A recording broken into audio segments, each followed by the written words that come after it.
Thank you, Mr. Chairman, and congratulations. And to you, congratulations on your nomination, and thank you for your lifetime of dedication to public service. Thank you. In response to a question that Senator Ernst asked, you mentioned that we need barriers across the border to deal with drug trafficking. Are you advocating a wall? Well, I think I'm advocating a system, a barrier system. In some places, and I'd have to find out more about the situation since I last visited the border. From what you know, or do you believe that a wall would address the concern that you have about drug trafficking? Well, a wall certainly would, but in some places it may not be necessary to have, what most people imagine as a wall. Are you aware that most of the drugs coming into the United States, in particular through Mexico, are entering through ports of entry? Yes, but they also come elsewhere, and so do illegal immigrants cross the border. And but basically, in particular on the subject of drug trafficking, are you aware that most of the drugs that are trafficked into the United States enter through points of entry? yes. Have you recently or ever visited a point of entry, a port of entry? Not the United States? Not recently. When was I used the to last spend time? a lot of time, well, when I was Attorney General, So a couple decades ago. almost 30 years. Okay. I'd urge you to visit again if and when you are confirmed. I think you'll see that a lot has changed over the years. Given status quo on marijuana and the fact that 10 states, including the District of Columbia, have legalized marijuana, and given that the status quo is what it is, and as you rightly described, we have federal laws and then there are various states that have different laws. If confirmed, are you intending to use the limited federal resources at your disposal to enforce federal marijuana laws in the states that have legalized marijuana? No, I thought I answered that by saying that to the extent people are complying with the state laws, in distribution and production and so forth, we're not going to go after that. Okay. But I do feel we can't stay in the current situation because, if you can imagine any kind of situation, can an existing administration and an attorney general start cutting deals with states to say, well, we're not going to apply the federal law, some gun law or some other thing, and say, well, we're not going to apply it in your state. I appreciate your point, but specifically, and I appreciate you answering the question, you do not intend to use the limited federal resources at your disposal to enforce federal marijuana laws in those states or in the District of Columbia that have legalized marijuana. That's right, but I think the Congress of the United States, it's incumbent on the Congress to regularize, make a decision as to whether we're going to have a federal system or whether it's going to be, a central federal law, because this is breeding disrespect for the federal law. I agree with you. I believe Congress should act. I agree. Earlier today, Senator Leahy asked whether you would follow the recommendation of career Department of Justice ethics officials on whether you should recuse yourself from the Muller investigation. You said, quote, I will seek the advice of the career ethics personnel, but under the regulations, I make the decisions as the head of the agency as to my own recusal.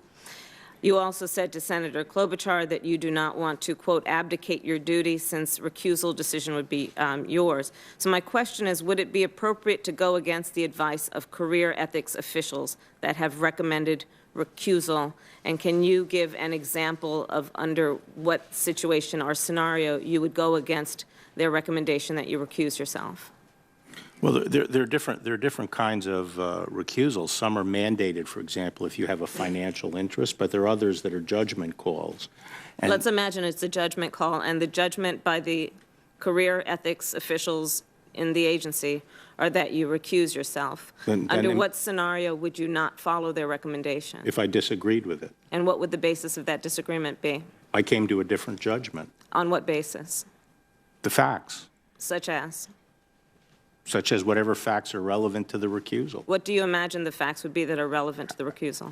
They could be innumerable. I mean, there are a lot of, for example, there's a rule of necessity, like who else would be handling it. It could be. Do you believe that would be a concern in this situation if you are, if the recommendation is that you recuse yourself from the Mueller investigation? Do you believe that would be a concern, that there'd be no one left to do the job? Well, in some contexts, there very well might be because of you know, who's confirmed for what and who's in what position. But apart from that, it's a judgment call, and the Attorney General is the person who makes the judgment, and that's what the job entails.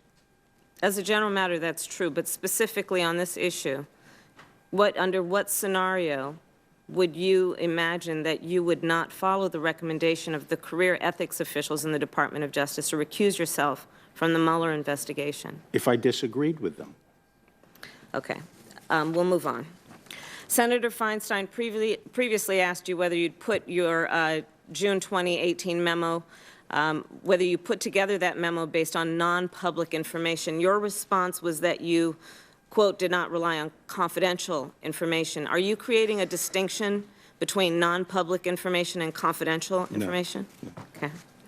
In response to a question from Senator Durbin about harsh sentencing laws, you stated in response to the crack epidemic that community leaders, back when you were Attorney General previously, asked for these types of sentencing laws. Now, my understanding is that many of these community leaders at that time, and I was a young prosecutor during those days, knew and said even then that the crack epidemic was a public health crisis, and that was really the chorus coming from community leaders, not that they wanted drug-addicted people to be locked up.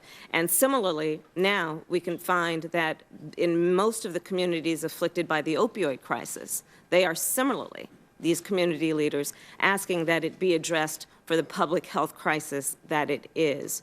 So my question is, if and when you are confirmed in this position, would you agree that when we talk about the opioid crisis, the crisis in terms of methamphetamine addiction or any other controlled substance, that we should also acknowledge the public health ramifications and causes, and that there is a role for the Chief Law Enforcement Officer of the United States to play in advocating for a public health response and not only a lock-em-up response?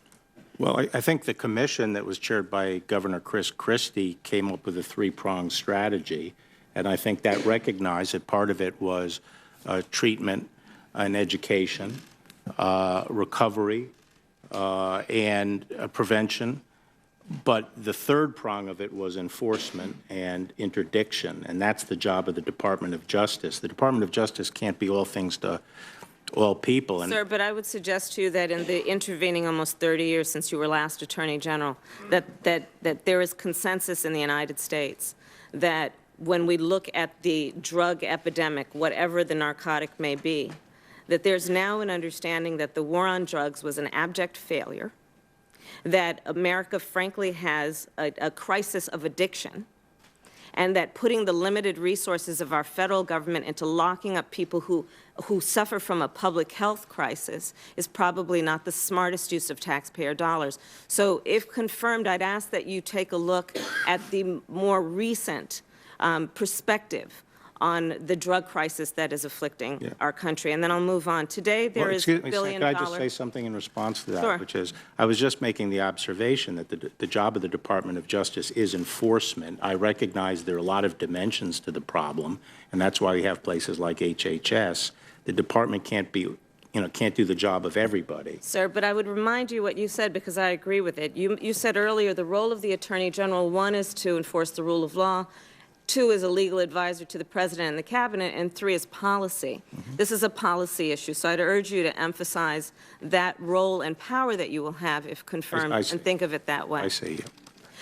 I'd like to talk with you about private prisons. There's a $1 billion private prison industry that profits off of incarcerating people, and frankly, as many as possible. By one estimate, the two largest private prison companies in the United States make a total combined profit of $3.3 billion. That's what it'd be, dollars a year. In August of 2016, the Justice Department issued a report on the Bureau of Prisons' use of private prisons that concluded, quote, contract prisons incurred more safety and security incidents per capita than comparable Bureau of Prisons institutions. Given this conclusion that prisons run by for-profit companies have been found to be less safe than government-run prisons, if confirmed, will you commit to no longer renew private prison contracts? Whose report was this? BOP? This was, yes, from the Justice Department. Yeah, I'd like to, I would obviously look at that report. yes. Okay, and then. But I'm not committing, I mean, I'd want to see what the report says. Sure. Yeah. And then I'd appreciate a follow-up when you have a chance to read Sure. it. Thank you. My time's up. Hi everyone, my name's Mike. I'm the creator of Mox News. And for the last 15 years, I have been telling you that as long as I have the support of the community that I serve, Mox News will post videos forever. And that's the truth. As long as I have your support, no one could ever make me stop.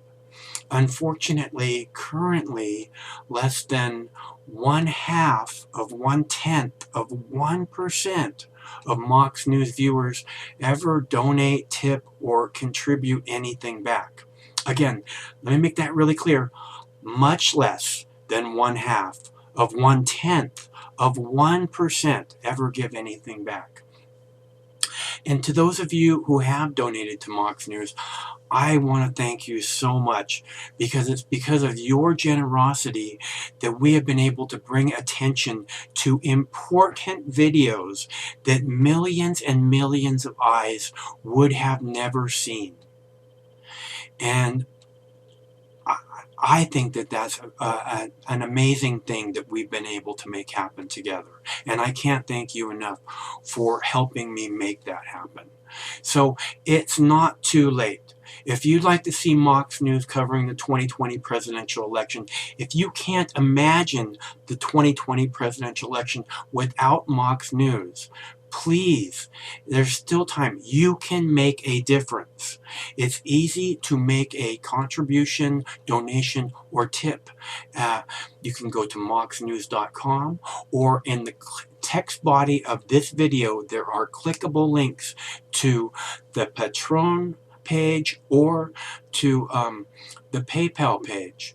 And again, it should take less than 2 minutes to make a donation, and your donation can make a big difference. So I thank you all. Stay cool. One of these days this war is going to end, and it would be awesome if Mox News could be there to celebrate that day with you.